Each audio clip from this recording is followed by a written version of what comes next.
What's going on, guys? Here I have a 2013 VW Jetta 2.5 liter engine. There's a power steering leak here, and this is super common on this model year generation of the Jettas. So you'll see it's coming out the top, and first thing you're going to think is, why is it coming out the top? You know, usually it's a hose leak or something, maybe one of these hoses at the bottom, but it is definitely coming out the top. Generally, when it's overflowing from the top like this, means there is air in the lines. And if you trace the lines, which I got help on the forums from, this is a super common issue with this model year. You'll see this area here has a hairline crack, which is allowing air to get into the power steering line. And when air gets in there, the excess air pushes the fluid out of the reservoir, out of the top. So here is a close look at that crack. It's not super easy to pick up on camera, but it's really common on this model year where they weld the bracket here to attach to the frame of the car. The metal becomes a little thinner and it just ends up cracking here. You'll see that's why there's a little bit of that yellow or clear oil fluid coming from there. So that's generally where the crack develops. So basically all we're going to do is replace this line here. It's super easy. You can get this part on Amazon. I have the part right here. Power steering hose. This is a generic one. This one's actually better than the VW one because you'll see the brackets here are not welded on. So it is not messing up the metal hose here. And so those brackets will just screw into the existing area. Again, this was picked up on Amazon. It's about 40 bucks. It was a generic part. I definitely would recommend this one over the original one because you will never have that problem where it cracks on the welds with this part. So to me, it's built better. Also, the OEM hose costs over $100 at VW. So just pick up this one here. I'll leave a link down below, and then also some power steering fluid. You'll probably need to drain and just refill the fluid after you replace that hose.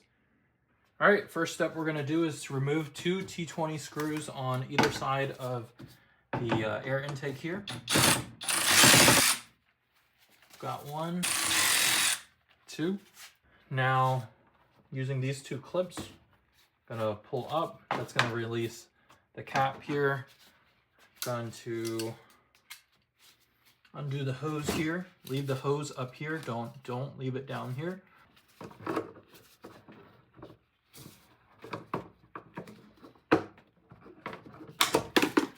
Later, we're gonna use these two notches to line up that air hose.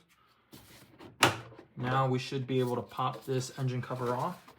We'll have a clip in the four corners. And this comes right out. All right, now we've gotten a lot better access. Still a little difficult here. So let's see what else we can take apart. All right, it looks like this intake hose has two clips on either side. And that pops out. This buys us a little more room. That's probably good for the front end. We'll try to figure out what two screws are located here.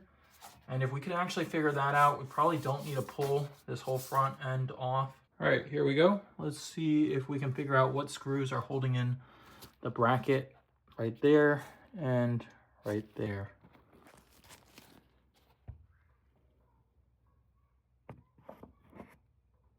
Well, you could definitely see the leak.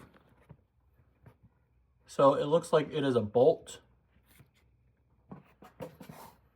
Okay, two bolts. Let's see if we can figure out what size those are. All right, so this actually turned out to be a lot better than I was expecting.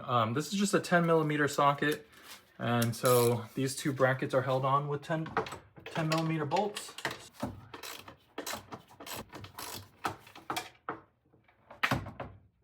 All right, we got the first bolt removed. Now it's free. You can see all that oil just leaking into the engine bay. Okay, we got the second one free. All right, now the hose is fully free from the vehicle. This is going to be a little messy because I don't have any hose clamps to clamp this off, but yeah, we're just going to unclip this and then replace it. Okay, we've got this clamp undone. I'm going to undo the clamp on the reservoir as well.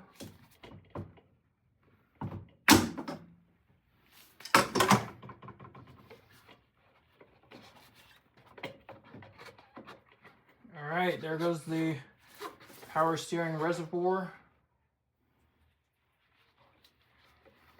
I know this is not the best way to do it. I definitely should have sucked out the fluid, but I'm not at the garage that I usually do work at, so this is kind of all I have available to me right now. All right, here goes the old part. I know this is a mess.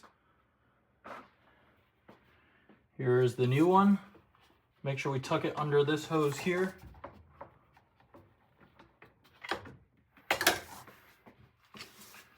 All right, so we've got this side secured on the left. Now we've got to secure it to the reservoir. Make sure we put on that hose clamp over here first. Okay, once that's in, bring the hose clamp around.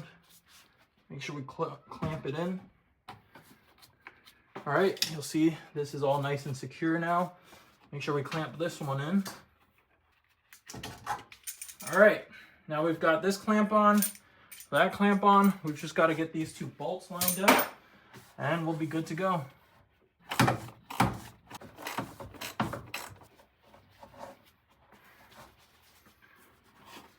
All right, so that's pretty much how you fix this part here.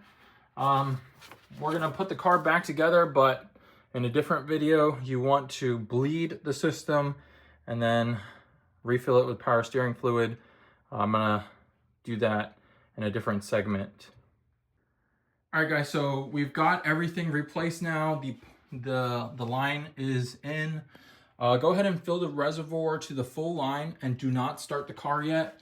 You do need to bleed the system, so what you got to do is jack up the car. I've got it jacked on this side and the other side. And basically, you're going to turn the steering wheel left and right 15 times. Check the reservoir again. It'll push any of the air out. Fill it, turn it left and right another 15 times. And if it's good, you could start the car, see if any of the liquid foams. If it does, turn it off, do that process again. I'll leave a link down below to somebody else bleeding the power steering fluid, but I'm not going to put it in this video just because it takes some time and you'll just be kind of watching me run back and forth. So again, do that before you turn the car on. It will save you your pump. You don't want to wear out the pump and then have to replace that as well. But again, your car does need to be jacked up so that you can turn the steering wheel left and right freely. Otherwise, it'll just get stuck. Thank you guys so much for watching. If you guys found the video helpful, please leave me a big thumbs up. I am not a mechanic. I just find this stuff online and then just try to do it myself to save some money. But I am posting the video because I'm trying to help anybody else out. And if you guys like and subscribe, that really motivates me to post more content. So I would appreciate that. And check out my channel for more car videos, and I'll see you in the next one. Thanks for watching.